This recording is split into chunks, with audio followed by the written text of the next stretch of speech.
പിതാവിൻ്റെയും പുത്രൻ്റെയും പരിശുദ്ധാത്മാവിൻ്റെയും നാമത്തിൽ ആമേൻ. എൻ്റെ പ്രിയപ്പെട്ടവരെ, ഇന്ന് ഡിസംബർ 15-ാം തീയതി തിങ്കളാഴ്ച. അമ്മേ പരിശുദ്ധ അമ്മേ, അമ്മേ പരിശുദ്ധ ദൈവമാതാവേ, കൃപാസനത്തിലൂടെ ഞങ്ങൾക്കും ഞങ്ങളുടെ ദേശത്തിനും അമ്മ മധ്യസ്ഥം തേടി തന്ന എല്ലാ അനുഗ്രഹങ്ങൾക്കും കൃപകൾക്കും ഞങ്ങളിപ്പോൾ ഹൃദയം നിറഞ്ഞ നന്ദി പറയുന്നു. അമ്മേ പരിശുദ്ധമ്മേ ദൈവമാതാവേ, 2004 ഡിസംബർ 7-ാം തീയതി ഉച്ചകഴിഞ്ഞ് 2:30 കൃപാസനത്തിൽ സംഭവിച്ച അമ്മയുടെ പ്രത്യക്ഷപ്പെടലിനെ കുറിച്ച് തിരുസഭയ്ക്ക് സമർപ്പിച്ചിരിക്കുന്ന പഠനരേഖകളുടെ മേൽ സഭാത്മകമായ പഠനം ആരംഭിക്കുവാൻ ഞങ്ങൾ പ്രാർത്ഥിക്കുന്നു. അമ്മേ പരിശുദ്ധമേ, ഭൂസ്വർലോകങ്ങളുടെ രാജ്ഞിയായ അങ്ങേയ്ക്ക് ഭൗമസംരക്ഷണത്തിനായി പ്രപഞ്ചപ്രകൃതിയെ തന്നെ തിരുസഭ പ്രതിഷ്ഠിക്കുവാൻ ഈ പ്രത്യക്ഷീകരണം വഴി ഇടയാക്കണമേ. പരിശുദ്ധമേ, ജപമാല മാതാവേ, സകല കൃപാസനം പ്രാർത്ഥനയോടും ചേർത്ത് ഞങ്ങളിപ്പോൾ പ്രാർത്ഥിക്കുന്ന ഈ കുടുംബത്തിന്റെ പ്രത്യേക നിയോഗം പറ മക്കളെ.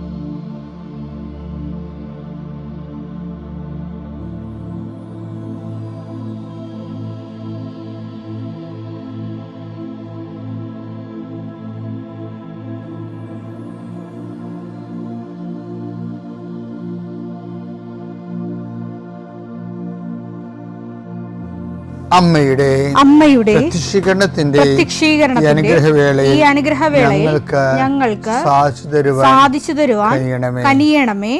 ആമേൻ. വിശ്വാസ പ്രമാണം. സർവശക്തനായ പിതാവും ആകാശത്തിന്റെയും ഭൂമിയുടെയും സൃഷ്ടാവുമായ ദൈവത്തിൽ ഞാൻ വിശ്വസിക്കുന്നു.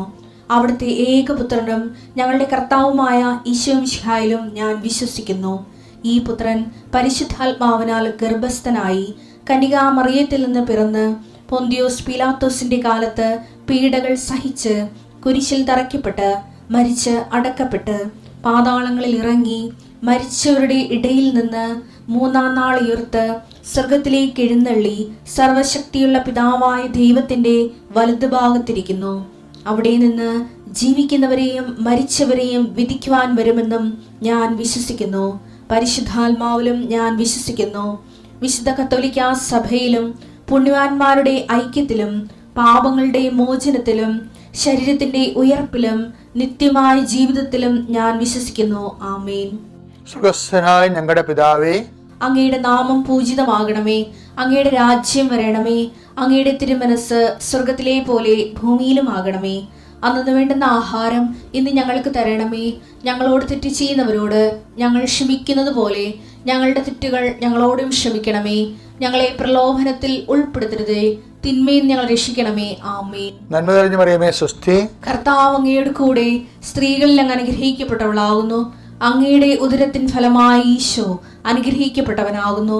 പരിശുദ്ധ മറിയമേ, തമ്പുരാന്റെ അമ്മേ, പാപികളായ ഞങ്ങൾക്ക് വേണ്ടി ഇപ്പോഴും ഞങ്ങളുടെ മരണസമയത്തും തമ്പുരാനോട് അപേക്ഷിക്കണമേ. ആമേൻ.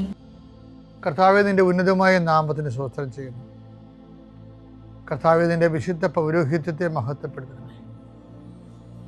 കർത്താവേ, സഭയിലുള്ള സാന്നിധ്യം ദൃഢമാക്കണം. 39 വർഷം ഞാൻ അർപ്പിച്ച കൃപാന്റെ യുഗതിയെ കൃപാസ്ഥാനത്താരെ ജീവനോടെ പ്രത്യക്ഷപ്പെട്ട അതതിൻ്റെ പ്രത്യക്ഷത്തിന്റെ സ്ഥിരീകരണത്തിൻ്റെ അടയാളം കിട്ടാൻ പിതാവിൻ്റെയും പുത്രൻ്റെയും പരിശുദ്ധനാമത്തെ അങ്ങനെ മക്കളെ ആസ്വദിക്കുന്ന ലോകം മുഴുവനുള്ള മക്കൾ ഈ സമയത്ത് കർത്താവേ, ഇന്നത്തെ ആവശ്യത്തിന് വേണ്ടി പ്രാർത്ഥിക്കണിച്ചേ. ഈ പ്രാർത്ഥന കഴിഞ്ഞിട്ട് വേണം അവർക്ക് ഓരോ വ്യക്തികളെ കാണാൻ, അവർക്ക് ഓരോ രേഖകളുമായിട്ട് പോകാൻ, അവർക്ക് ഓരോ അവരുടെ യാത്ര പുറപ്പെടാൻ, അവരുടെ വാഹനങ്ങളിൽ പോകാൻ. ഇങ്ങനെ ഇന്നത്തെ പോർട്ട്ഫോളിയോ മുഴുവനും ഉത്തരവാദിത്തങ്ങളെല്ലാം കർത്താവെ നിനക്ക് ഏൽപ്പിച്ച് പ്രാർത്ഥിക്കുന്നു. സങ്കടപ്പെടുന്നവരുണ്ട്, ചില കാര്യങ്ങൾ ഓർത്ത്, ചിലരെ ഓർത്ത് ഉത്കണ്ഠപ്പെടുന്നവരുണ്ട്, ചില ജോലി സ്ഥലങ്ങളെ ഓർത്ത് മനസ്സ് ഇപ്പം തന്നെ ഭയപ്പെടുന്നവരുണ്ട്. കർത്താവേ, അവരെല്ലാം നീ ഏറ്റെടുക്കണമെന്ന് പ്രാർത്ഥിക്കുന്നു. Isho, I come with you wherever you go എന്ന് പറഞ്ഞ അങ്ങയുടെ വാഗ്ദാനം നിറവേറ്റിക്കൊണ്ട് അങ്ങയുടെ മക്കളുടെ കൂടെ ഇന്നത്തെ യാത്രയിൽ നീ സഹയാത്രികനാകണമെന്ന് പ്രാർത്ഥിക്കുന്നു. കർത്താവ്, രാത്രി ഇന്ന് തിരിച്ചു വരുമ്പോൾ അവർ ഉത്തരവാദിത്തങ്ങളെ നിറവേറ്റി അങ്ങയുടെ കൂടെ ഇൻസെൻറ്റീവ് കൊടുത്ത് അവർ വിചാരിക്കുന്ന കൂടുതൽ കാര്യങ്ങൾ ചെയ്ത് തീർത്ത് എല്ലായിടത്തും വിജയം ഉണ്ടായി തിരിച്ചു വരാൻ കൃപാസ്ഥാനത്താരെ ജീവനോടെ പ്രത്യക്ഷപ്പെട്ട മാതാവ് പരിശുദ്ധ അമ്മ, നിൻ്റെ അമ്മ മധ്യസ്ഥ ദൈവമാതാവിൻ്റെ മധ്യസ്ഥതയിൽ ഈശോയുടെ നാമം തന്നെ ഞാൻ ആശീർവദിച്ചയക്കുന്നു. ദൈവം തന്നെ അനുഗ്രഹിക്കട്ടെ. എൻ്റെ പ്രിയപ്പെട്ടവരെ, ഓരോ പ്രാർത്ഥനയും പ്രാർത്ഥിക്കുന്നതിൻ്റെ അവകാശമാണ് എന്ന സൂചന നമുക്ക് ബൈബിളിൽ നിന്ന് കണ്ടെത്താൻ കഴിയും. ഞാനത് ഒരു ആധ്യാത്മിക വിരുദ്ധാർത്ഥത്തിൽ പറയുകയല്ല. ഈ വേർഡ് മെൽട്ടിങ്, വചന ഉരുക്കം, അതായത് എന്നൊരു വിഷയം ഞാൻ കഴിഞ്ഞ ദിവസം അവതരിപ്പിച്ചില്ലേ. അതായത് മുട്ട ചൂടുകൊണ്ട് വിരിയുന്നു എന്നൊക്കെ പറഞ്ഞില്ലേ. ഐസ് താപം ഏൽക്കുമ്പോൾ ഉരുകുന്നു. അതുപോലെ വചനം, ദൈവസ്നേഹം ഏൽക്കുമ്പോൾ വചനം ഉരുകും. നമ്മൾ ദൈവസ്നേഹത്തോടെയാണ് ബൈബിൾ വായിക്കുന്നതെങ്കിൽ വചനം ഉരുകാൻ തുടങ്ങും. ഉരുകി അലിഞ്ഞ് നമ്മുടെ നാവിലത് മധുരമായി പകരും. ഇപ്പോൾ ഉദാഹരണത്തിന് ഒന്ന് മത്തായിയുടെ സുവിശേഷം 6:32 വായിച്ചേ. നിങ്ങൾക്കിവയെല്ലാം ആവശ്യമാണെന്ന് നിങ്ങൾക്ക് ഇവയെല്ലാം ആവശ്യമാണെന്ന് നിങ്ങളുടെ സ്വർഗീയ പിതാവ് അറിയുന്നു. അപ്പം നമ്മുടെ ആവശ്യമാണെന്നുള്ള സ്വർഗീയ പിതാവ് അക്രെഡിറ്റ് ചെയ്തു.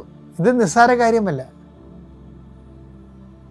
താൻ സൃഷ്ടിച്ച മനുഷ്യനെ അതാത് കാലത്തിൻ്റെ മാനവികതയുടെ മാനദണ്ഡം അനുസരിച്ചുകൊണ്ട് മാന്യതയോടെ ജീവിക്കാൻ ആവശ്യമുള്ളതെല്ലാം. അതാണ് ഇത് എല്ലാം എന്ന് പറഞ്ഞ വായിക്കുകയാണ്. നിങ്ങൾക്കിതെല്ലാം ആവശ്യമാണെന്ന് നിങ്ങളുടെ സ്വർഗീയ പിതാവ് അറിയുന്നു എന്ന് പറയുമ്പോൾ പിതാവ് ഈ വിഷയം അക്രെഡിറ്റ് ചെയ്തു, ഔദ്യോഗികമായിട്ട് പ്രഖ്യാപിച്ചു നമ്മുടെ ആവശ്യങ്ങളെ.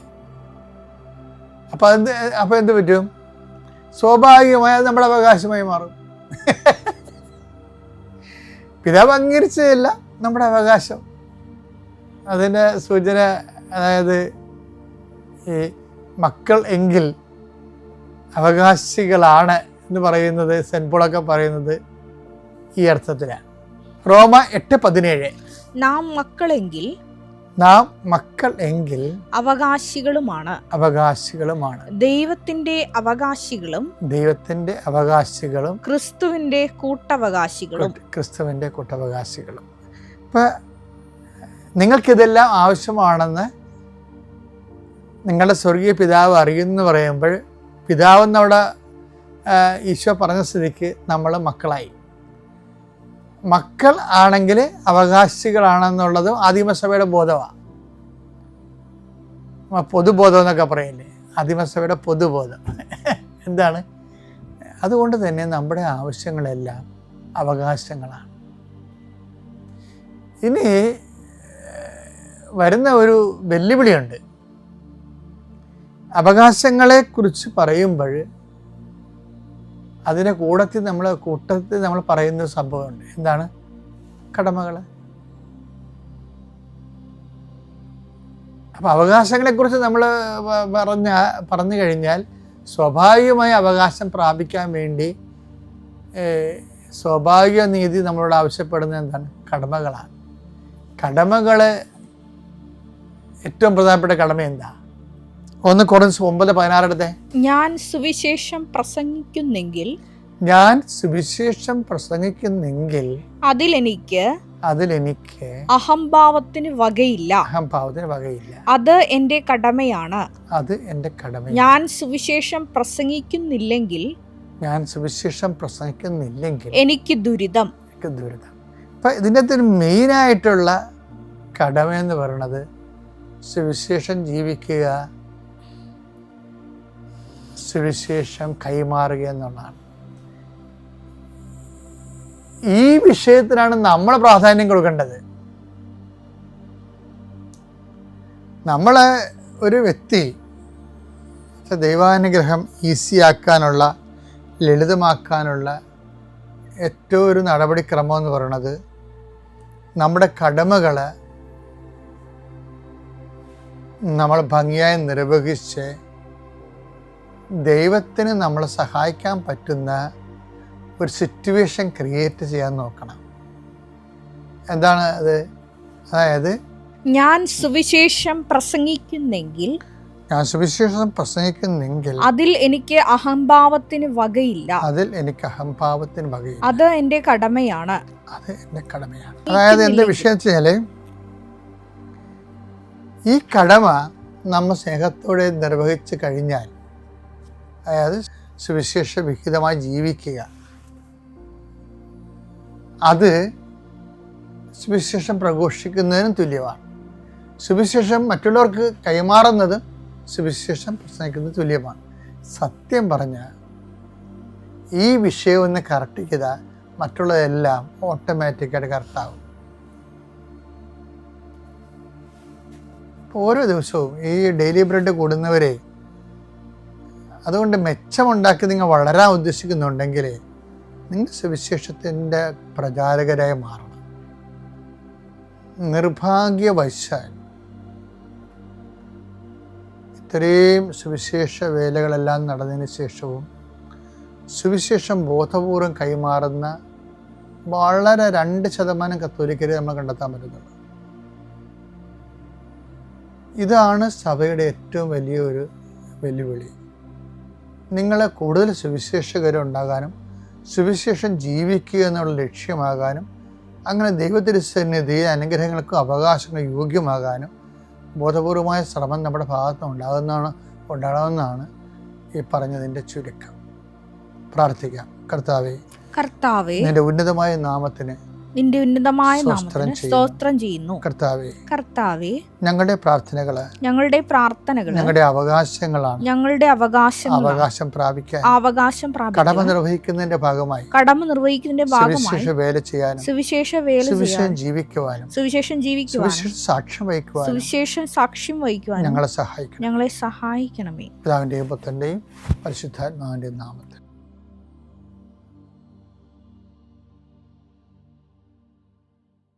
അത്യപൂർവ ദൈവാനുഭവങ്ങൾ ഇനി നിങ്ങൾക്കും സ്വന്തം. ഈ യൂട്യൂബ് ചാനൽ ഇതുവരെ സബ്സ്ക്രൈബ് ചെയ്തിട്ടില്ലെങ്കിൽ ഇപ്പോൾ തന്നെ സബ്സ്ക്രൈബ് ചെയ്യുക. ഈ വീഡിയോ ഇപ്പോൾ തന്നെ നിങ്ങളുടെ സുഹൃത്തുക്കൾക്ക് ഷെയർ ചെയ്തുകൊണ്ട് കർത്താവിന്റെ പ്രേക്ഷിതരാകുക.